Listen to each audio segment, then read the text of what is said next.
Hi, I'm Levan from Whisky. I have a Facebook group named Whiskey Lovers Club, which is in Georgian, and if you understand some Georgian, then you are welcome to join the club. And a few days ago, for the members of the club, we made Glenmorangie and Ardbeg online tasting event. Also, we made 30% discount in some liquor stores in our country for only our members. And plus, if you would buy Ardbeg, there was this wonderful, beautiful Ardbeg tasting glass as a present. For the event, we had a special guest, Karen Fullerton, brand ambassador of Glenmorangie and Ardbeg. She told us a lot of interesting things, history of the bottles of the brands. So I recorded our live video and let's watch it now. Ladies and gentlemen, thank you so much for joining this evening. Thank you so much for inviting me this evening to tell you the wonders of Glenmorangie and maybe the weirdness of Ardbeg, because it's not to everybody's taste buds, but just simply just disconnecting with your beautiful country is a real honour, and I say that from the bottom of my heart. I'm not going to spend, I don't know whether there's a slight green line there, but anyway, we'll leave it there. I'm not going to spend the next sort of half hour talking and then you get to try to drink it. I want you to pick up your bottle. I want you to pull out the cork, if you have a cork in your hand, or a re-sample. Maybe you've already done this. And I really want you to explore the senses, the glory in Scotch whisky. In that Scotch whisky is the most complex spirit in the world. There's over 300 volatiles in Scotch whisky, which you simply can't say for any other spirit. And it goes from, the first thing is the sound, and that's it comes out when you pull the cork out and you pour yourself a wee delicious dram on the beach. And it goes glug, glug, glug. The second is sight, and you have this lovely liquid golden sunshine that says, drink me. And third, the nose, and that's all the wonderful aromas leaking outside of the glass. The best part, the taste, slangy bar.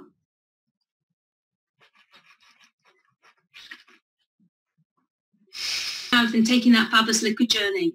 So as you're tasting these two worlds apart, which they are in terms of flavour profile, I want you to think about all those different sensations that and liquid journey it is taking you on. Now, I know you're a whisky club, so I'm not going to insult you by telling you what Scotch whisky is. But, you know, within the world of Scotch whisky, I don't know where this little green line's come from. That's really annoying me. But anyway, we're going to have a little green tick on our screen tonight. Doesn't know where that's come from.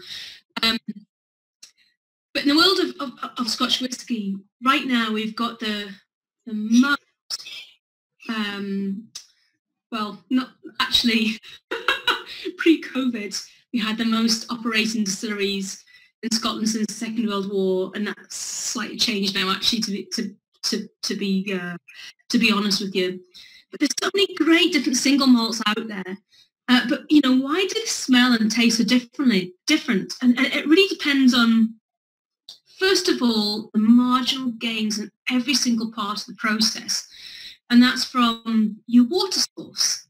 Now, your water source is your bloodline to your whole distillery existence. Like the human body is made up 60% water. Water is so important for the water of life. And for a distillery, you need a good water source. And, you know, is that water source, is it hard, mineral rich, or is it soft and gentle?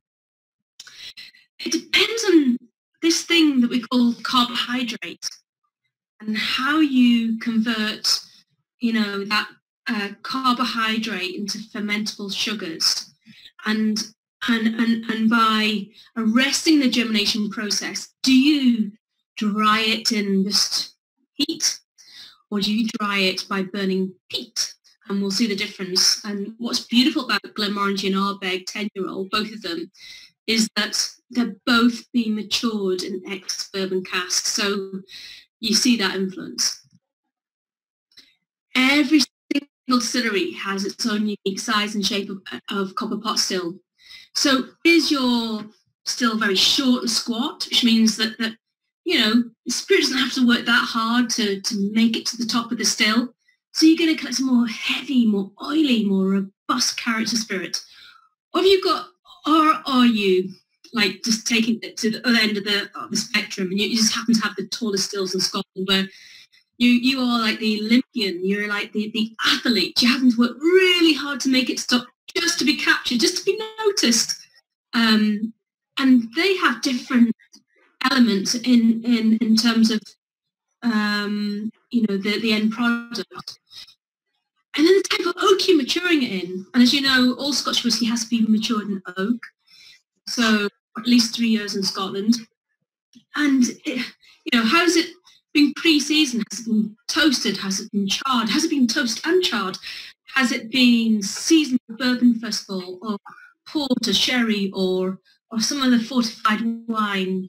And how many times have you reused a cask? All these elements has a knock-on effect on the character. So within every single distillery in Scotland, we all play different tunes. And the tunes I'm going to describe to you today are the tunes we play at Glenmorangie and Ardbeg, and very different to other distilleries in Scotland. So we're based in the Northern Highlands of Scotland, which makes us a Highland Scotch whisky. We have 5 producing regions in Scotland. We have the Lowlands. I actually live right here. That's where I live, right here. That's Edinburgh right here.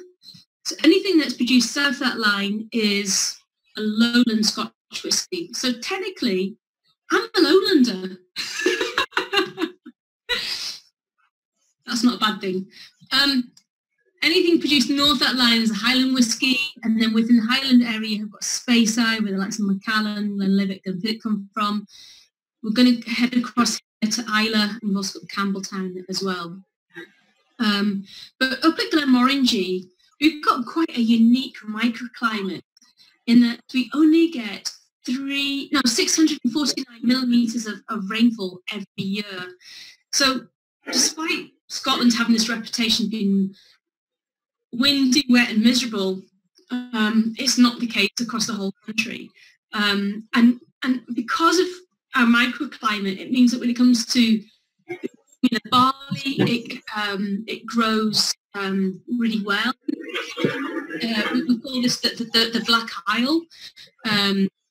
But also when it comes to maturing our whiskey as well, it means that everything kind of matures very soft and gently. So we were founded in 1843 by this gentleman called William Matheson, in 1843, and William actually started his career at a distillery along the road called Balblair, which you may have heard about. And it was always his passion to have his own distillery. He was a brewer at Balblair, and he bought this farm called Morangie Farm. And on the farm there was an old brewery, and he converted this brewery into distillery and named it after the land he loved, which is Glenmorangie. Now, like all different countries in the world, we have local accents and languages. And in Scotland, we have this thing it's called Gaelic. In Ireland, it's called Gaelic, but in Scotland, it's Gaelic. And so the name Glenmorangie is actually Scottish Gaelic for the Glen of the Great Glen of the Peace. So Glen is a valley. More means big, and Angie means peaceful. So, and the reason why it's called that is because the Gaelic language is very, very descriptive of the environment. And when we go to Islay, to Ardbeg, you have Gaelic and Viking language connected together, which is really quite interesting. But it's very descriptive. It was all about the landscape and the environment and things like that. It's very beautiful. When you look out on the Dominic Firth, where Glenmorangie is situated, this is the view that you have. And it's one of the most beautiful views that you can have in Scotland. And so it's known as the Glen of Tranquility. And so when we talk about Glenmorangie, you know, you don't have to have a glass of Glenmorangie to take you there, but it helps you along the way, you know. So originally, you know, Glenmorangie was sold locally to local inns and pubs and things like that. And in 1862, actually, William passed away. And the distillery was run by him and his wife. And Anne, who's his wife, so he ran the distillery for 19 years with his wife. And then she went on to run it for additional 25 years. And she was the one who actually exported Glenmorangie further afield to London, San Francisco, Rome, other parts of the world, and that was in the 1880s. And then when she was in her 80s, she actually decided, oh, you know what, maybe retire after having 10 children as well by William. And that's the way it was just back in the day. And it was actually the company was actually taken over by some local businessmen called the Maitland brothers. And they actually were local architects, and they redesigned Glenmorangie to a more modern design, where the distillery was actually built on the side of a hill, which is still the kind of the design today when you come to Glenmorangie. So everything kind of travels in gravity, so the water gets delivered at the top along with the barley. Up until 1976, the barley would have been malted on site. It would have been malted, milled, mashed, fermented, distilled. And most of that process is still there today, but the malting process does not take place at Glenmorangie. It's done more of a commercial basis today, and I'll explain why that is in a minute. But essentially, they kind of transformed the distillery into a much more modern process. And they had the distillery up until 1918, until the Maitland brothers took over the business. And when the Maitland brothers do wine and spirit in London, sorry, not in London, in Edinburgh, okay. They actually installed new stills in 1887. And we think that they probably came from London, from a gin distillery in Chelsea, in actual fact. You may or may not have heard the famous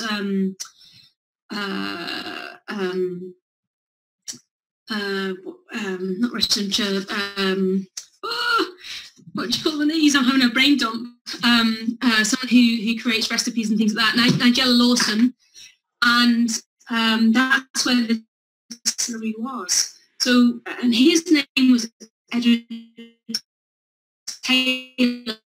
He was an alchemist, known as alchemist, believes that these stills were shipped from Chelsea and London up to Glenmorangie in 1887, and this is when the tallest stills in Scotland was born. Now there was things called, we have these steam heated coils, so wash it's called.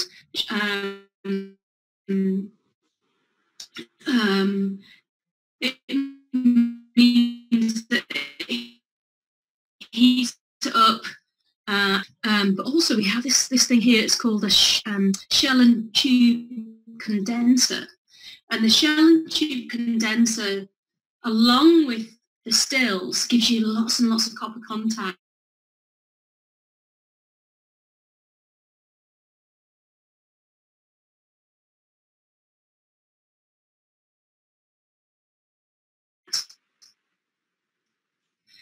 Now, actually, on this whole lockdown,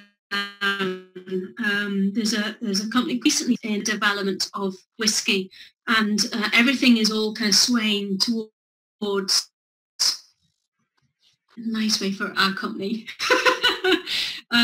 For that, so the fact that we've got the tallest stills in Scotland, the fact that we've got lots of copper contact, the fact that we have this even kind of heating process, like many other distilleries do have today as well, lends to the complexity of our spirit. So this is the Maitland, so it was the Maitland brothers, and then in 1918, it was bought by a company called MacDonald and Muir. And when MacDonald and Muir bought the company, this is when the age statement of 10 years old first appeared on the label of Glenmorangie, as you can see in the picture in front of you. And it was MacDonald and Muir that really kind of took innovation to the next level, to be honest, in the fact that they did lots of research in terms of wood innovation, wood research, the quality of the water and all that. But that comes in the next session. That's not on tonight because I've got a lot to get through within the time that we have. Let's have another drink. So, every single distillery, we make our whiskey the same way. We all use water, barley and yeast, but we all play slightly different tunes. And when you arrive at Glenmorangie today, this is what it looks like when you come down the driveway. But the first thing is that makes Glenmorangie unique is our water source. And that is, it's very hard and mineral rich.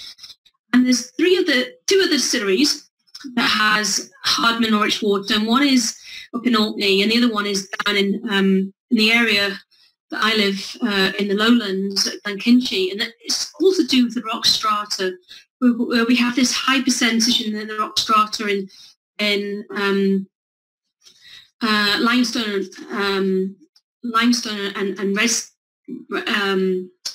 limestone and sandstone bedrock. And if you look at these two elements under a microscope, it's like a filter bed. And what they do is the rock is it actually filters out all the impurities out the water that's come down and filters off the hills and things like that. But it also provides minerals as well, which has a knock-on effect when it comes to the fermentation process. So we actually had some scientists analyse our water back in the early 80s. And they reckon through an isotope that it can take up to 100 years when the rain comes down over the hills of Tane and then filters up through the Tylogie Springs. It can take up to 100 years. And it's packed with calcium and magnesium. And you might say, okay, your water is very hard and mineral rich. But the thing is, when it comes to the fermentation process, the yeast loves these minerals. And, you know, when you think of the human body, if you eat too much or you don't eat enough, or if you don't have enough vitamins and minerals, then you start throwing out all sorts of funky animations. But if you have a good balanced diet, then you give a lot.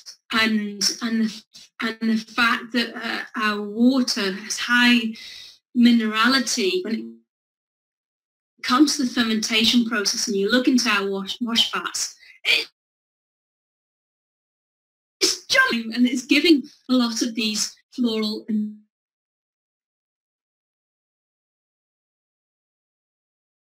fragrant notes. So through your mouth, the first note you always get there is that lovely citrus note. That citrus note actually, in actual fact, comes from the barley, and it comes from in barley. There's a compound in barley that is related to citronella, and because of the height of our stills, we capture more the lighter alcohols as opposed to the heavier ones. But when you go deeper into it, you get these kind of lovely so when I'm talking about the aroma process, you place your nose into the glass, inhale in gently through your mouth. You should be able to capture the aroma at the back of your throat. And when you pick those aromas,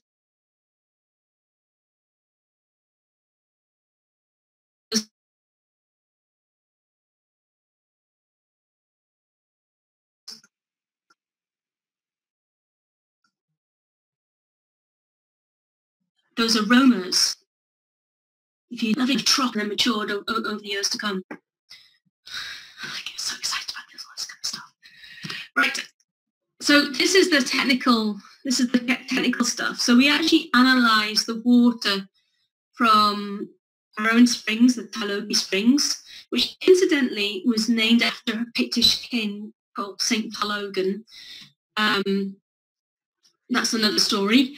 Then we took some water from an area in Speyside called the River Lossie, and then we took some water from our own water source from our sister distillery, Ardbeg, from Loch Ugadal. And you can see the difference in the clarity, 525. So you can see the filtering process from that limestone and sandstone bedrock. Then you look at the difference in the hardness, 190 versus 24 and 37, woohoo, off the Richter scale. And then the calcium and magnesium level, 65, 7 and 9. And then the difference in the magnesium level. And magnesium is really important in, if you're an athlete and things like that, magnesium, potassium, very important. So there is a difference. So in all the years, it's been poo-pooed throughout the years. It's simply not the case.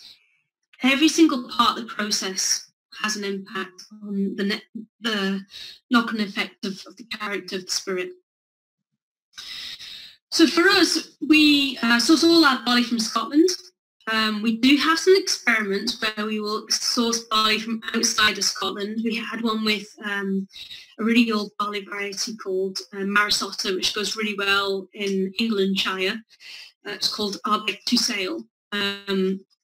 But for the most part, all of our whiskies only sourced from barley that's sourced within the country. But the other thing that makes us unique is the height of our stills. And the height of our stills from here all the way to the very top of the still is 5.14 meters, which is the same height as an adult giraffe. And you might say, so what?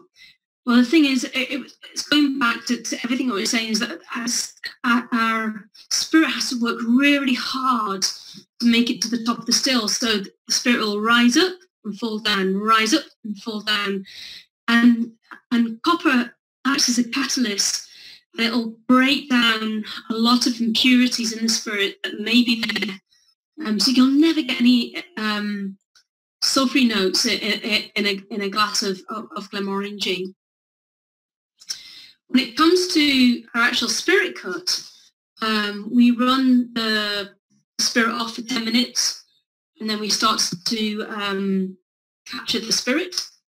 So we're looking to pick up those lovely kind of beautiful, fresh estery notes and less of the cereal kind of funky notes at the end of the spirit run. But we run our stills very slowly for roughly around about 3.5 hours.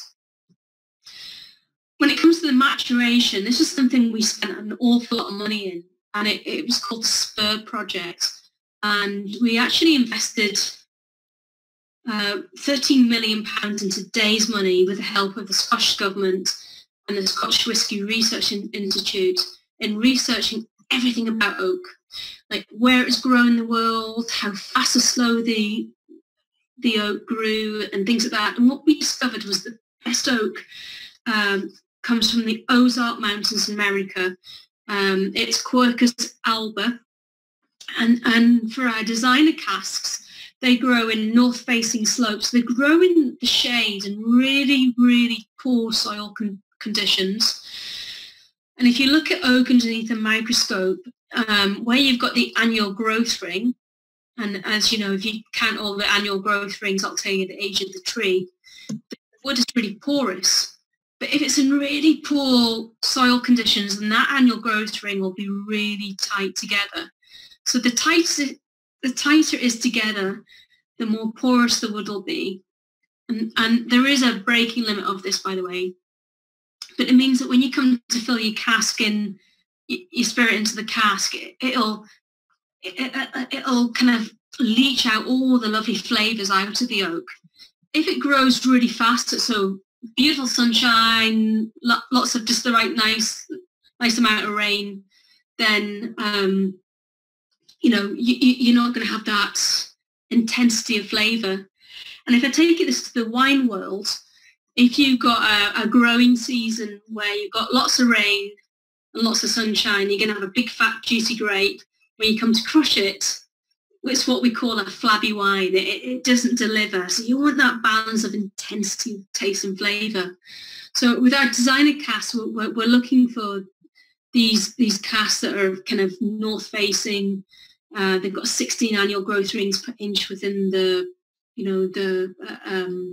structure of the wood, and that just delivers the perfect kind of flavour combination. And it took this research took over 10-15 years, and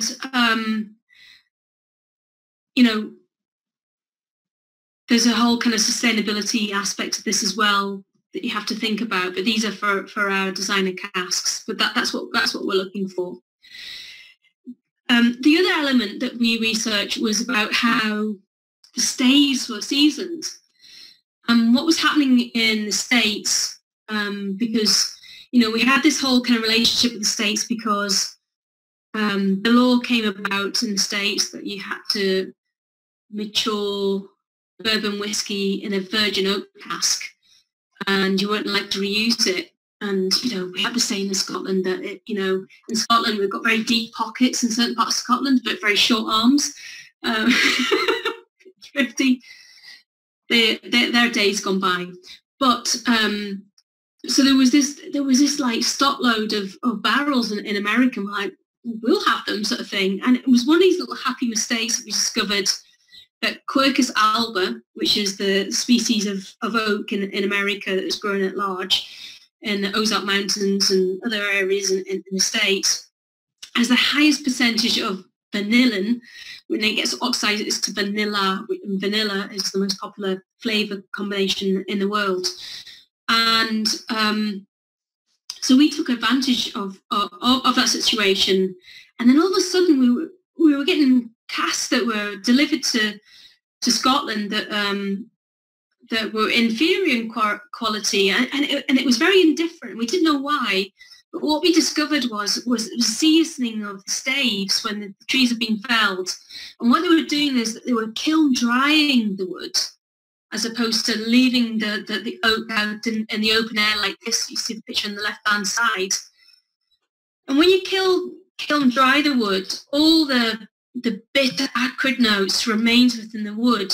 So you get less of the lovely desirable elements of the lovely toasty oak, the sweet vanilla, the toasty notes, almond, and a nice little acrid note in there as well. But when you kind of speed that process up by, over a couple of days and just drying the wood in an oven, then you're getting more of the undesirable elements. Like you're getting more of the green, acrid, bitter notes and things like that. So, this takes a couple of days. This takes 2 years. So when you have this natural weathering where you have the rain comes down, flush out all the bitter notes out of the oak,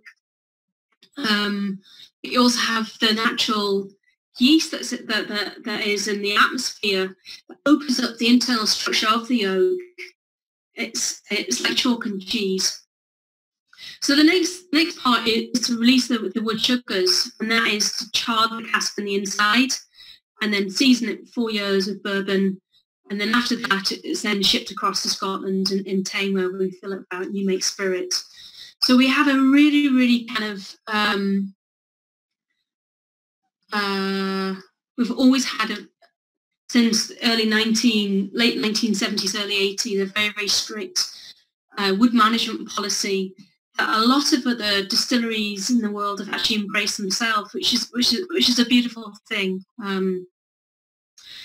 So that's where our kind of whole thing, our philosophy, in that we only use our casks twice. So when within a glass of Glenmorangie, what happens is that you'll have this whole seasoning process. It's been seasoned 4 years of bourbon. It's empty, shipped to Scotland, filled for 1 year with 10 years with new make spirit. And what we collect is a Glenmorangie first fill, which is rich, fruity and spicy.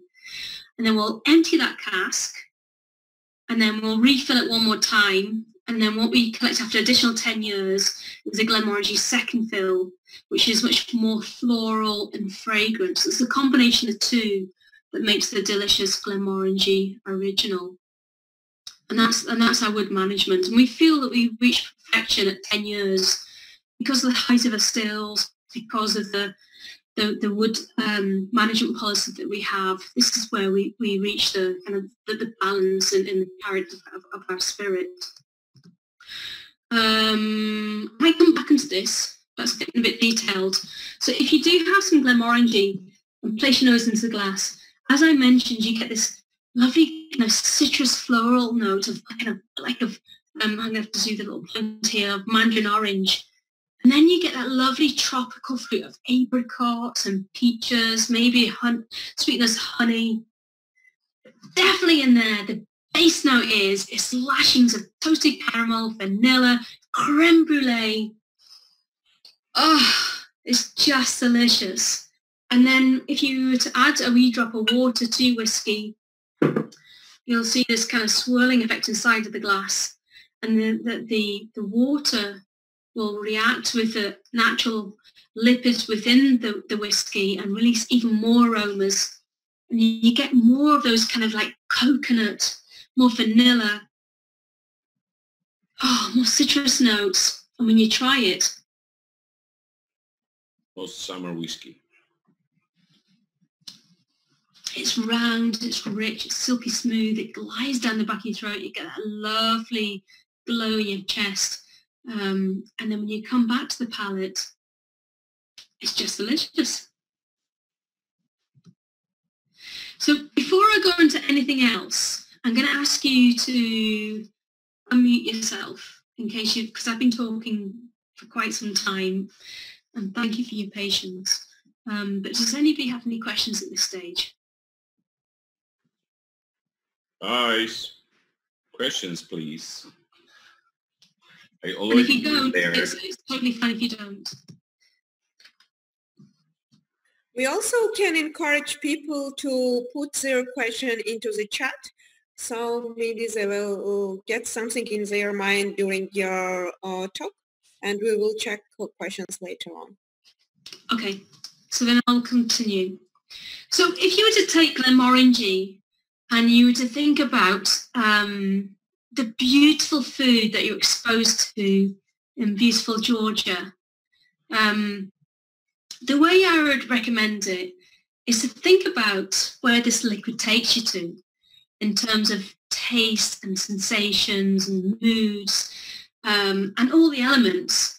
And when you look at Glenmorangie Original, it doesn't take you to a dark place. It takes you to a light place. It takes you a place of happiness, of sunlight, of joy, of, you know, all these different elements.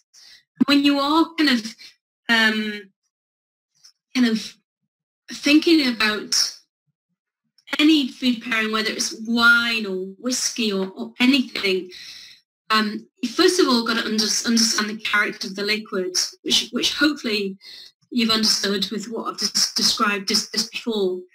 And then you've got to think about, you know, is it going to work with, how is it going to work with cakes? How is it going to work with chocolates, citrus fruits, dry fruits, red fruits, shellfish, smoked fish and spices. And, you know, the human body is extraordinary in the sense that we have 50 million sense receptors, and every single one is specific. But we've only got 10,000 taste buds, and that's salt, sour, bitter, sweet, and umami. And every one of those is specific. And then flavour is a combination of the two. So you've got to think about all of that. So, you know, you've got to think about the complexity of the whiskey. Is it light-bodied? Is it medium-bodied? Is it heavy-bodied? You've got to think about the intensity and the weight of the whiskey. You know, some are light, some are very kind of complex, and you get this heavy mouthfeel. Some are more citrusy in terms of the taste of flavour. You've got to think about, if it's a light character whiskey, you pair it with food, then don't over-dominate it by, you know, a heavy meat dish. You know, think about that as well. There's nothing worse when you go out for dinner and you just got somebody just over-dominating the conversation altogether. You want to have that nice dynamic kind of interaction, but one's not over-dominating the other. You know, again, kind of building on that, match delicate with delicate and robust with robust. That's just beautiful character and different spirits. You can mirror flavors, you can contrast flavors. So for instance, you can have, if you build a cocktail, for instance, you know, you have salt sour and you have bittersweet, it's that kind of thing. Work with things that work together. So, you know, Scotch whiskey has a high pH, so work with acidity, and believe it or not, like strawberries and really quite acidic fruit really work well with Scotch whiskey, as well as really kind of like citrus cheeses.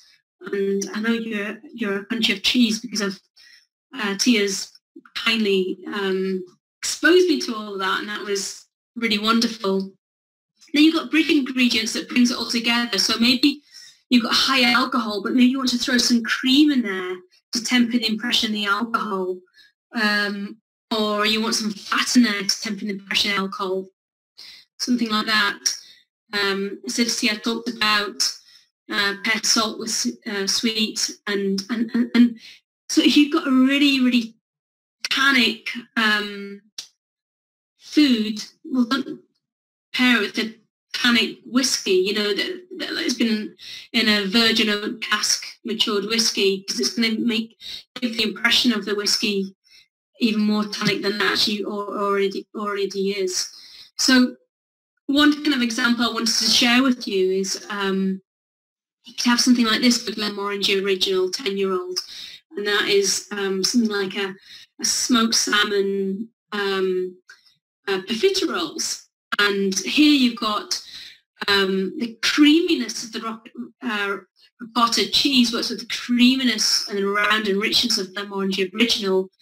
You have the lovely freshness of and citrus notes of the smoked salmon that works with the freshness of and the acidity of Original. You have the green kind of herbal notes of dill that connects well with the nice green notes in Original, and the la crunch with a celery stick. Or you can have something like sushi as well. And here we've got something like smoked salmon. You've got the nice kind of the body of the pearl barley, the kind of like slight kind of not acidity, but horseradish, breaking down the alcohol with the cream cheese, the coriander, again working with the herbal notes, avocado, the citrus notes with the lemon juice, and the black pepper with you know, kind of bring it all together. So just some ideas. But anyway, I'll share this with you, and you can forward it onto you all.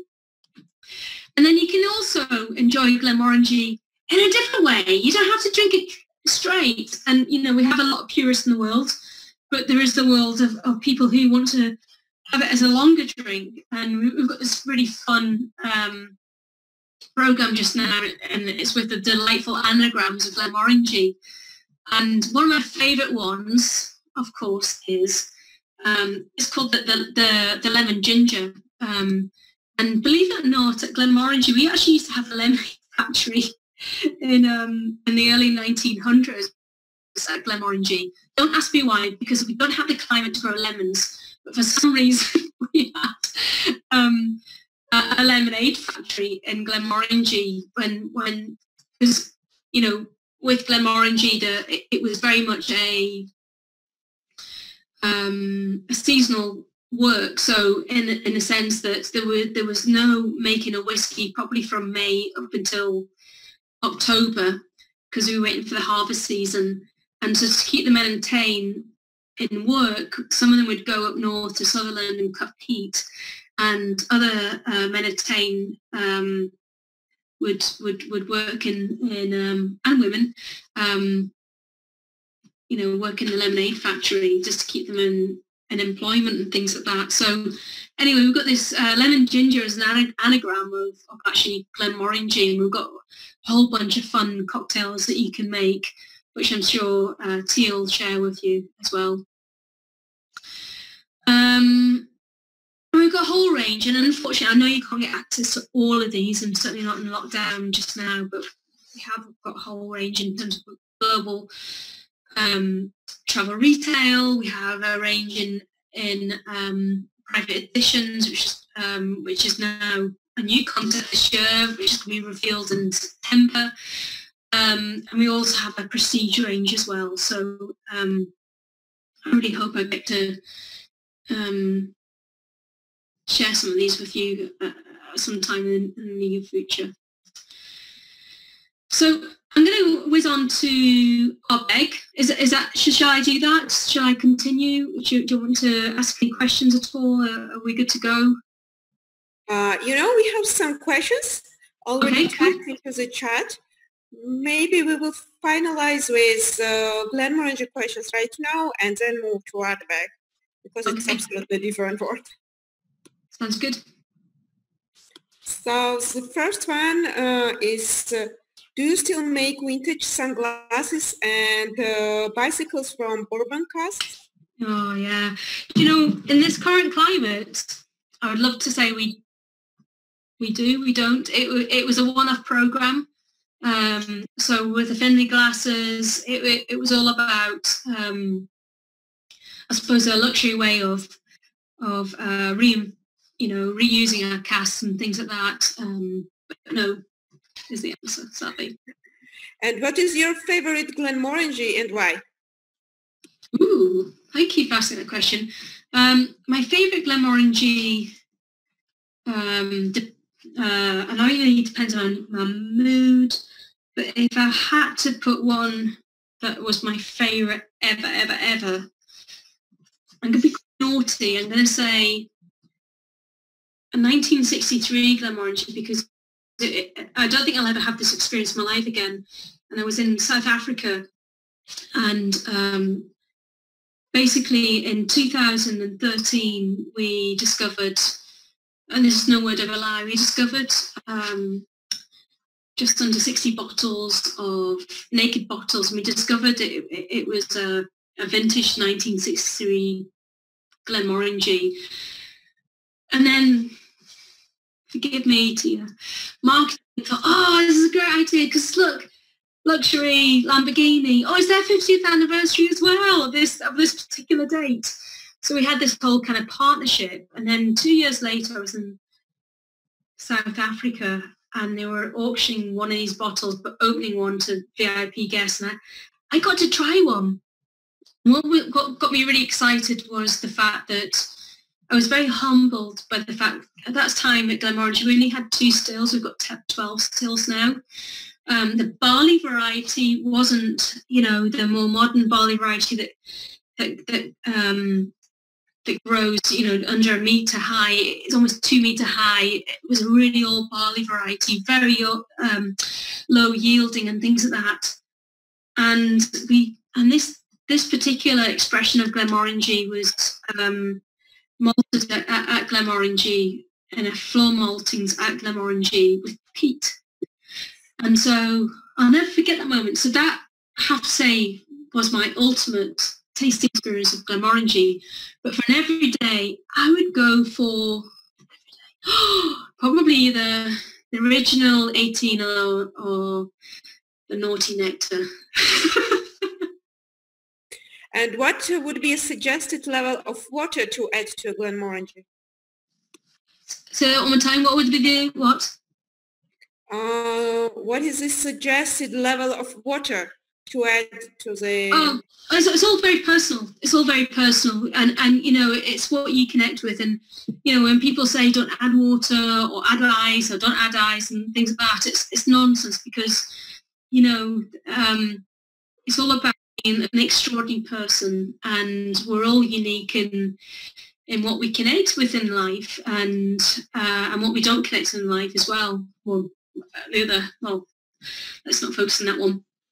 So, you know, I would add just initially just a wee drop, and then if it's still too strong, then I'd add a wee bit more and things like that. So, but the rule of thumb is for the older the whiskey is, you probably shouldn't add any water to it because the bonds in the whiskey become very, very delicate.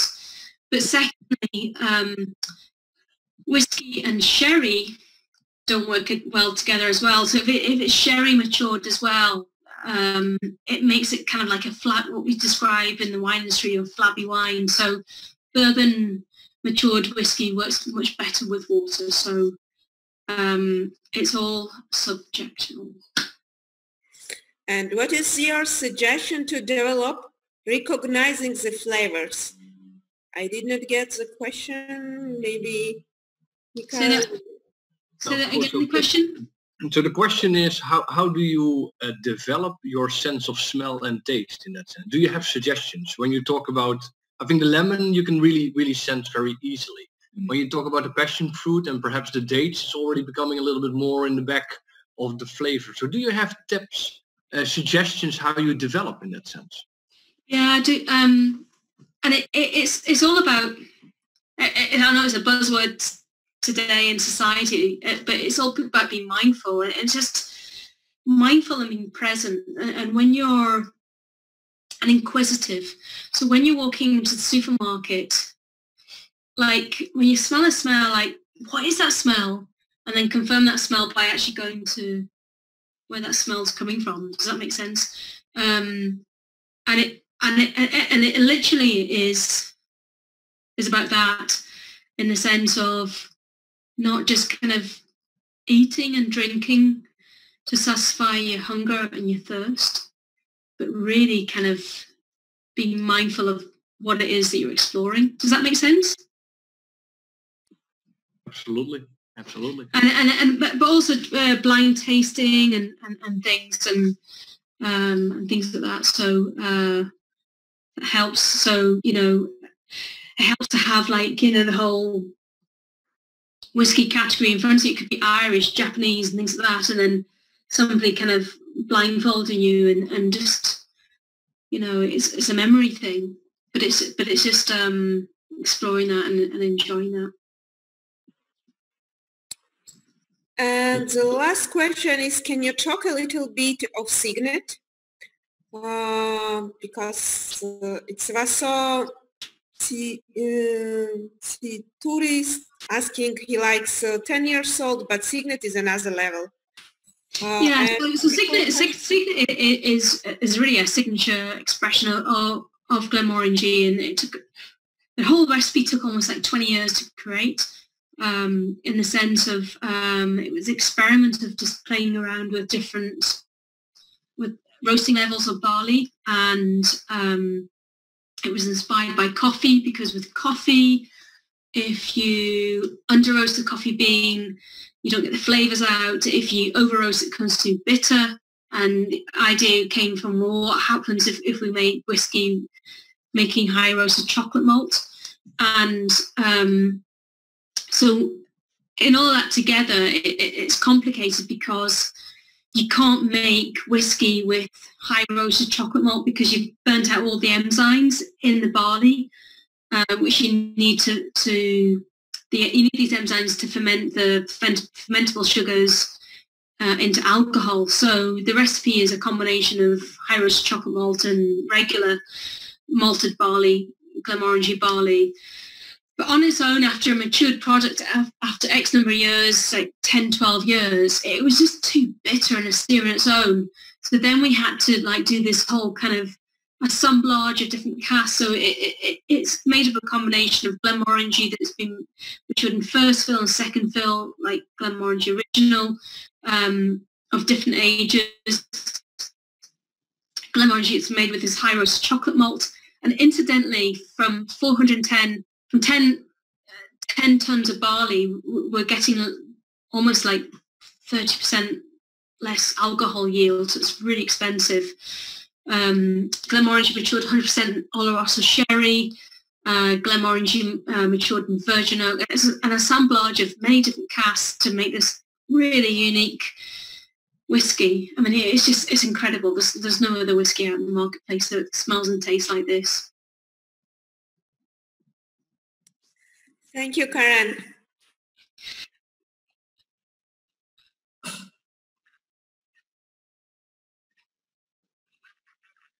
Ooh, nice. I love that label.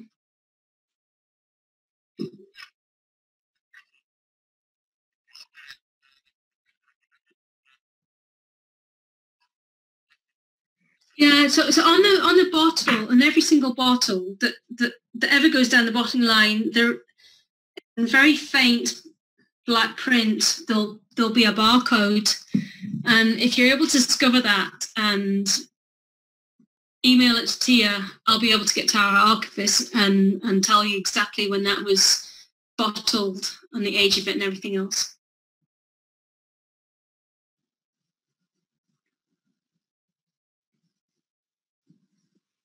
Good. I think we can continue with Ardbeg.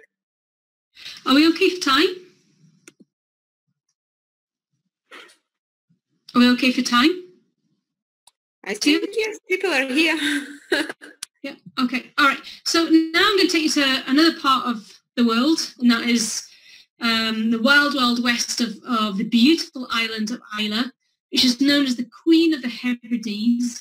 So we've gone from up here in Tain up to the west coast of Scotland. And it's now actually home to 9 distilleries. So we've got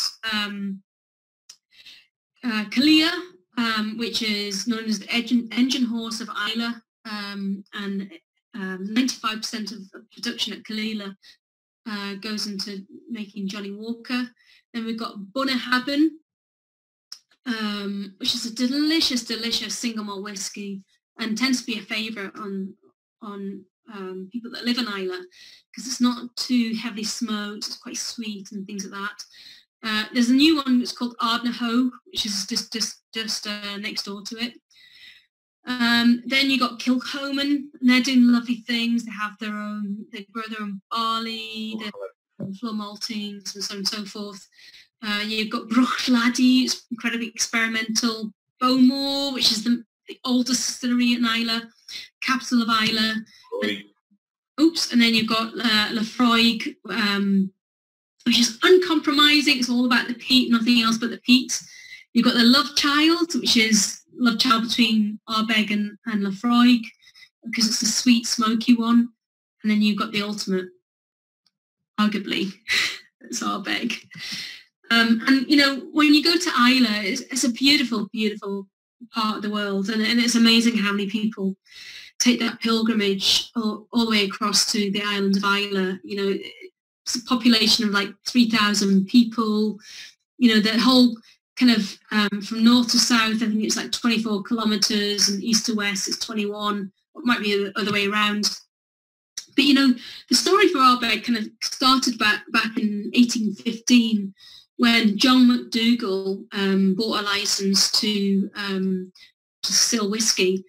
And like most distilleries in Scotland, he was a farmer. But the story of Ardbeg has been a real kind of roller coaster in terms of it has its ups and downs. You know, and the highlight of Ardbeg, it was the biggest producer in Islay in 1887, where you've got these records from a famous whiskey writer who actually travelled every single distillery in Scotland, England, Ireland and Wales, and discovered that actually Ardbeg was the biggest producer. And we were shipping out we have records of Ardbeg shipped out to Tasmania, the States, I mean, all over the world. We had a local bowling club, football club, you know, it was the height of activity. Fast forwarding very quickly, because I'm conscious of time. Sadly, Ardbeg closed in 1981, and it remained closed for a long 8 years, where the north winds blew. When you arrived at Ardbeg, you actually felt nothing at all. Then in 1997, it was bought by the Glenmorangie company, and when you arrived at Ardbeg, you know, there was water rushing out the walls. It was held together by sellotape blue tack and string. It was horrific. We spent over £3.5 million at that time building up to its former glory, sort of thing. So we started to distill again in the 20th of March 1996, but sadly again it shut down because of the boiler packed in, and then we didn't distill again until 1997. But to ensure that the doors of Ardbeg never ever close again, we actually set up the Ardbeg distillery in the year 2000. And we took our distillery members, our committee members, on this peaty path to maturity. And this was Ardbeg that was, bottled in 1997, 98, filled in the cask, and then bottled in 2004. So this was a 6-year-old Ardbeg.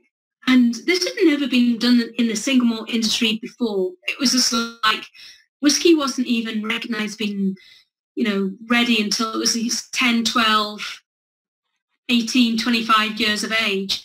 And it was quite a bold statement. And so we sent out some limited bottle editions in 2004.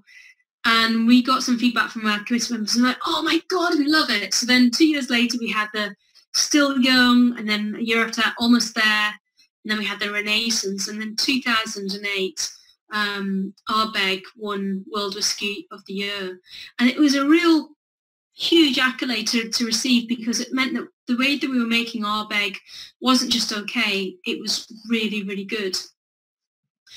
And to celebrate that, we had this release called Ardbeg Roller Coaster, which is totally legal right now because it's actually made up of parcels of stock that was distilled from 1997, 88, 99, 2000, 2001, 2000, all the way up to 2004. And as the Scotch Whisky Association law is now, is that you're only allowed to claim the youngest age. So if we were to do that again, then we would have to only put 2004, not 1997. But we got away with it, so it's fine. But we've had lots of fun over the years in that we've had all sorts of other fun releases. We had the launch of Ardbeg Galileo, which was kind of celebrating. We got contacted by what was known as the Nanoracks, and what they did is they came to us and asked, they wanted to investigate what the effect of zero gravity has on maturation. And no word of a lie, but I was actually tasked by Dr. Bill Lumsden to go down to Cooperage just outside of Edinburgh and get some nano bits of wood cut up to go into these vials, and the test kind of took off when we put these bits of wood into these vials. It's like one of these kind of these sticks that you have that you split and they kind of glow. Well, there's one side there was the New Make Spirit, and the other side there was the wood. And the test took off when there was 3 tests. One was when one of the vials arrived on the International Space Station. One was in Houston, Texas, and the other one was at Ardbeg Distillery. And they were all snapped at the same time where the experiment took place. And it went live on the 11th of January 2012. And it spun, the International Space Station spun around the Earth like millions and millions of times at this incredible rate and everything else.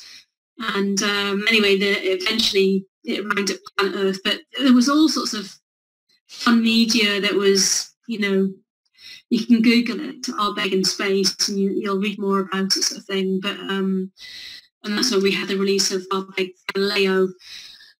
And the truth in the grain of this is where marketing comes in, is that we had this kind of whole thing with Galileo, and he was the first to discover you know, juniper and things like that. But we also have this Madeira wine and blah blah blah.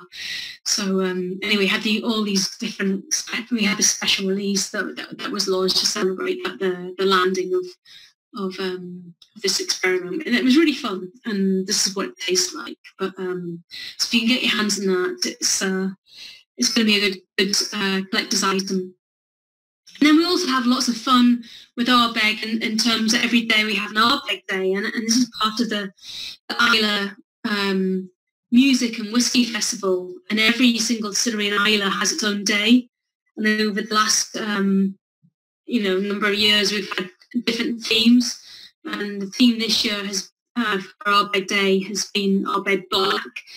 It's celebrating the fact that this, you know, Basel stock has been matured in some red wine casks that belong within our group. Ardbeg, Pinot Noir. Oh, I didn't say that aloud. And it's celebrating that, and we're a bit the black sheep of the family, and we know, you know, as a Ardbeg is unique in that it's not stuck in its ways, but it's confident in its ways. You know, it doesn't matter where you are from life. You know, you just know who you are, and that's the beautiful thing about Ardbeg. So what makes Ardbeg the ultimate? Well, first of all, what we need to do is Ardbeg. Did you hear that?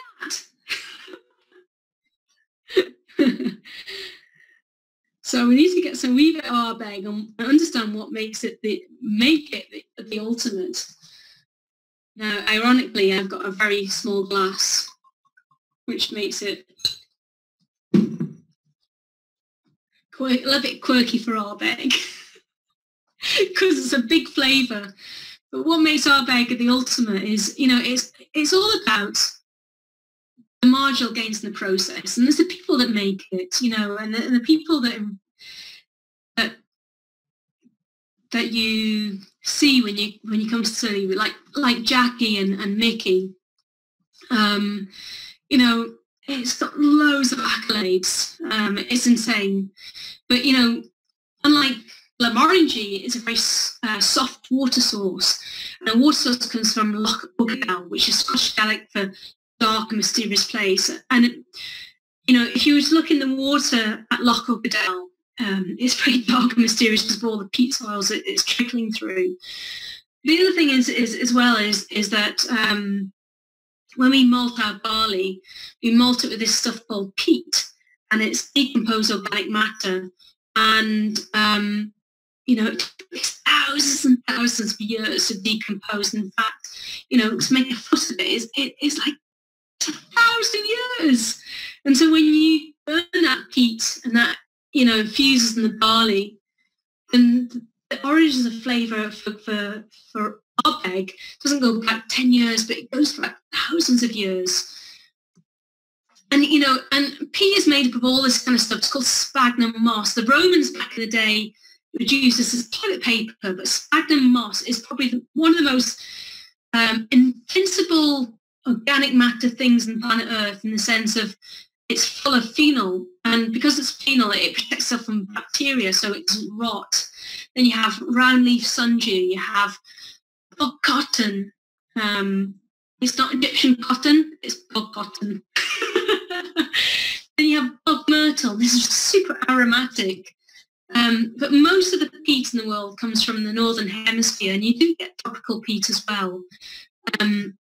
But in terms of Scotland and Britain, 60% of the peat in Britain comes from Scotland, and 30% of Scotland is covered in peat. So we have a lot of it, but it is a very, very sustainable product because actually it holds a lot of carbon, peat, and more so than all the world trees in the world. So when it comes to the kind of the distillation process, the malting process, we have this thing called the acrotel, which is this top layer here. And this is what we want for the malting process, because we got these kind of not already kind of decomposed roots and fibres and organic matter the bottom layer that gets down is more decomposed, and that gives you the heat. We don't want the heat, but that's what we use for our houses.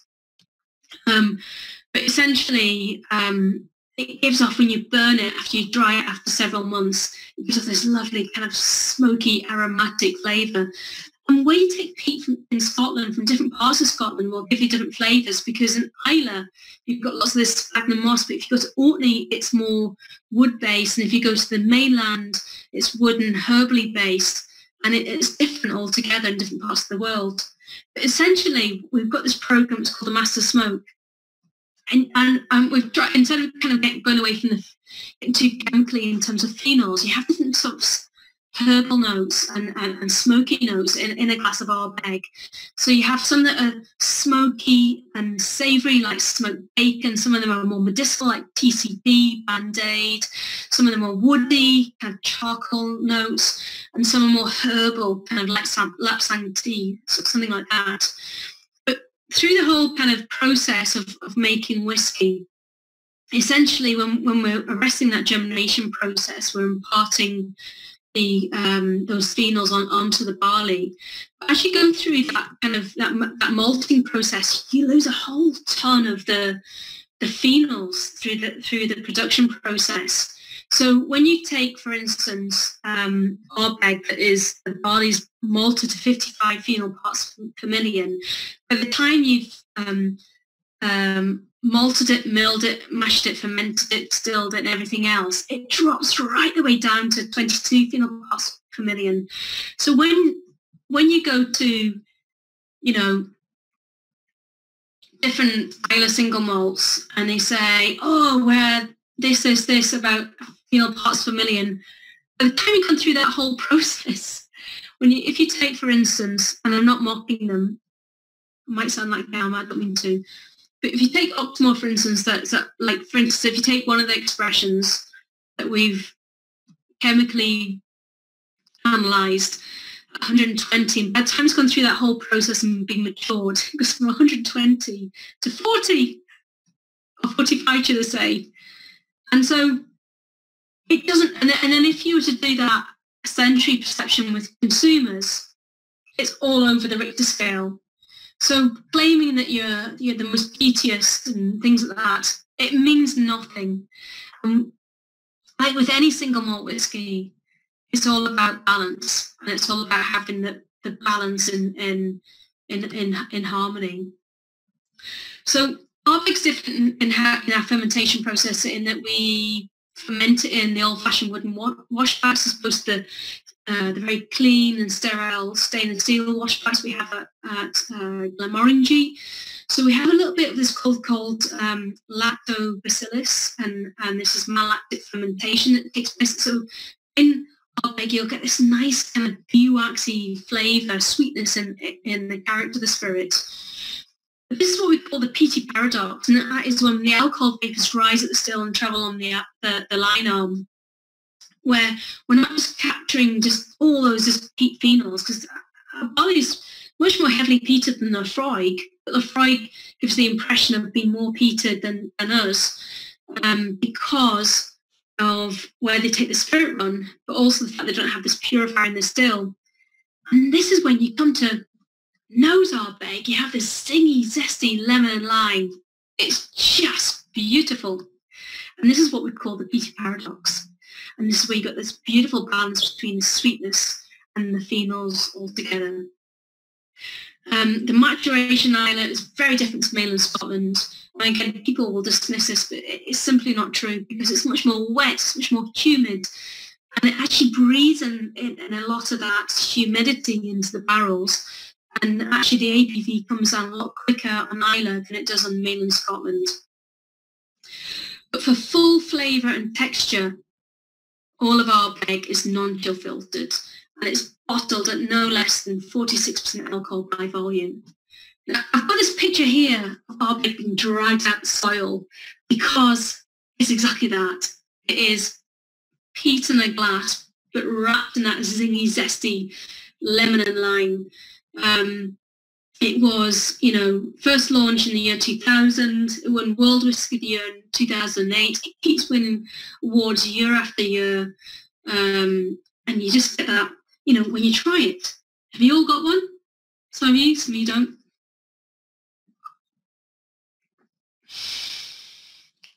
Bang! You get that explosion of peat smoke. It comes out your eyes, your ears, your nostril, your mouth. It explodes everywhere. But it's also mouth. It's a lovely kind of savoury kind of citrus note that's floating down the side of your cheeks. It's beautiful. Absolutely, absolutely beautiful. You feel that glow. And you know, this is a whiskey, if you like big flavours, if you like that kind of blue cheese, jalapenos, smoked bacon, you know, espresso coffee, smoked fish, then you're going to enjoy Ardbeg. If you don't, then it's hugely offensive. And that's okay. And you just walk away. So again, within the range, you know, there's many different expressions out there. We've got a new one called the Wee Beastie, which is a 5-year-old Ardbeg. It's just been launched. It's sold out. Unfortunately, I don't think you can get it in Georgia yet, but you will in years to come. We've got the Anno, we've got the Ugadal, we've got the Ardbeg, and we've got the Ardbeg Day release with the show, which is the Ardbeg Black. We've got the 19-year-old. We've got a new release this year. It's called the 25-year-old. So, you know, if you are an enthusiast, then, you know, there's something there, hopefully, to tickle your taste buds. And that's it. That is it. And I'm open to questions.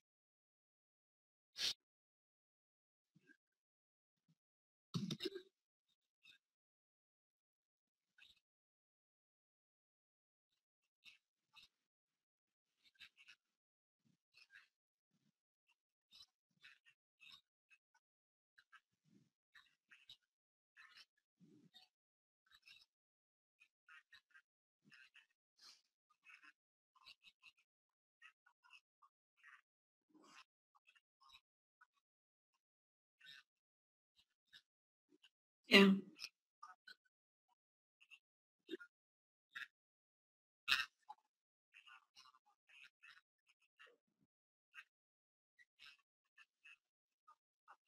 Yeah. Yeah. Yeah, you're absolutely right. We get ourselves in quite a lot of muddle in the industry because how much we can predict how much we've got to lay down for the future is a real conundrum. But yes, for even for Ardbeg, when we launched Ardbeg 10-year-old in the year 2000, there was some 13 and 14-year-old Ardbeg in that bottling, just purely because of the stock profile. In terms of Ardbeg 17-year-old, for instance, there was 25 and 27-year-old Ardbeg and Ardbeg 17-year-old when it was first launched in 2003.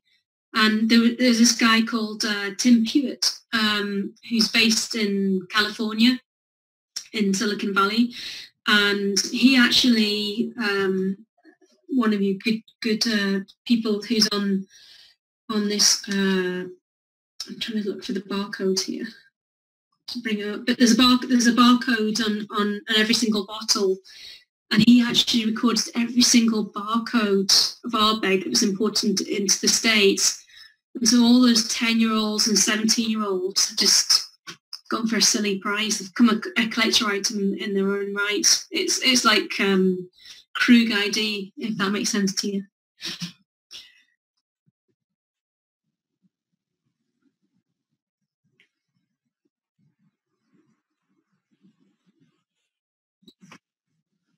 Or maybe you would like to put your questions into the chat, if anybody wish.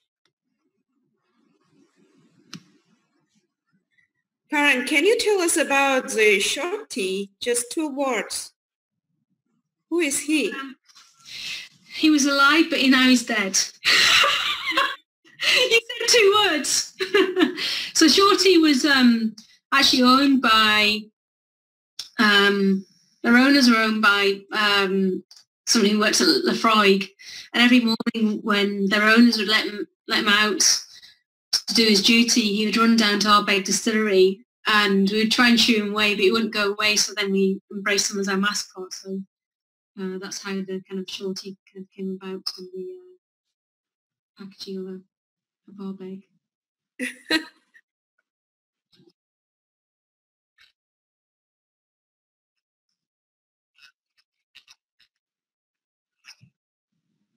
So Anno is a peninsula land. It's called the Mullavo, and it's a peninsula land that kind of protects the bay of Lafroig, Lagavulin, and Ardbeg, and literally the next stop is America. So it's one of the most wild and tame parts of the whole of Islay, and there was a terrible shipwreck there in the First World War. There was lots of sailors that lost their lives and a lot of eliks, as they're called, that helped to rescue them. And so this was inspired by this peninsula land. So it's Ardbeg that's been matured in new charred oak. So this is the raw element of the land.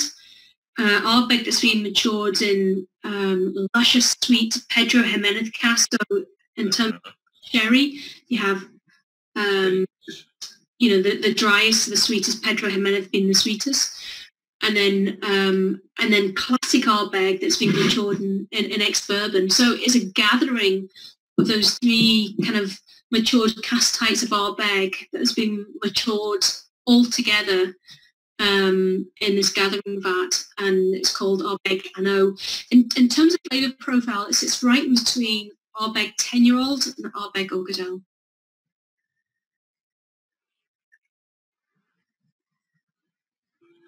And there is also committee edition from cask from the oak, which was from Black Sea region. Yes, I know, from Crimea.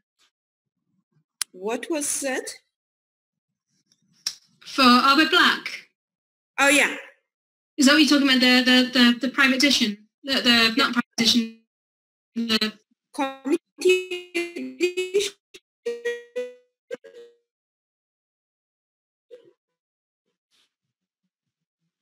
Ardbeg committee release. Is that what you're talking about? No. I was saying there is a committee edition, the special Ardbeg, which was matured in oak from the Black Sea coast, from the oak, you know.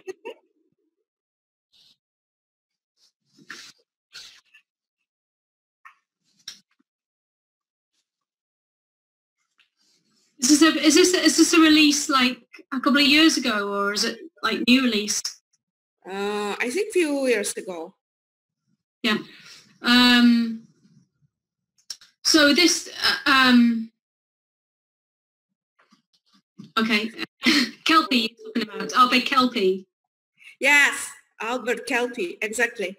Yeah. So Ardbeg Kelpie was matured in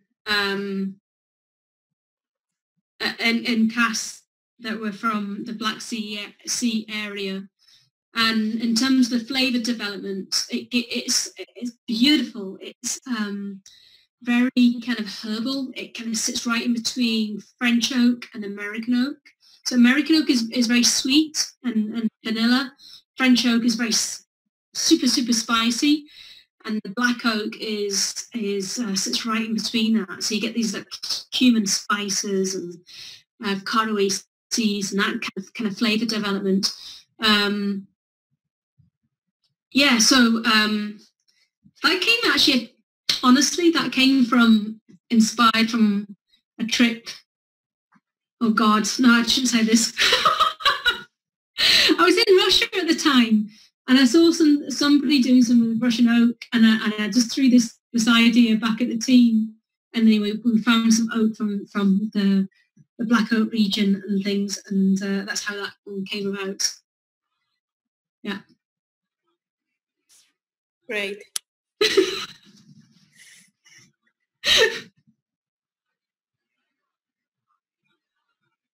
Well, listen, I just want to say a huge thank you, Tia, for inviting me.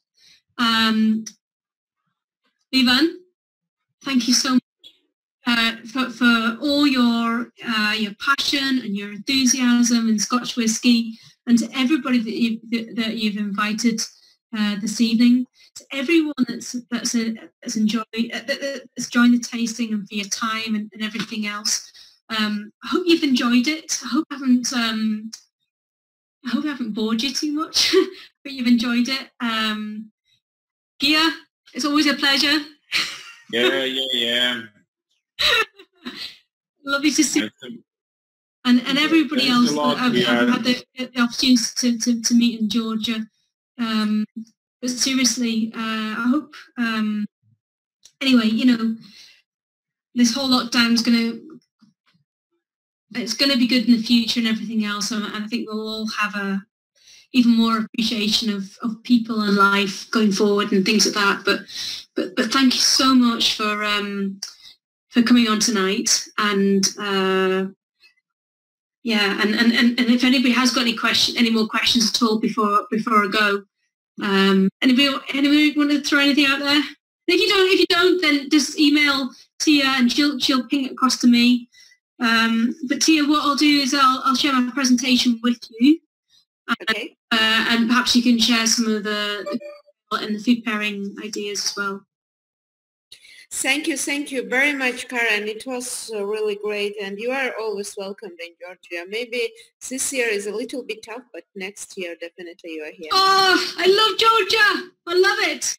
Always welcome, and beautiful country, beautiful people. And let's arrange journey to Islay. That's my wish. You're always welcome to Scotland. Always. One of my favorite countries all over the world. All right. Take care. Thank you very much again. Portugal. Much love. Cheerio. Thank you. Goodbye, everybody.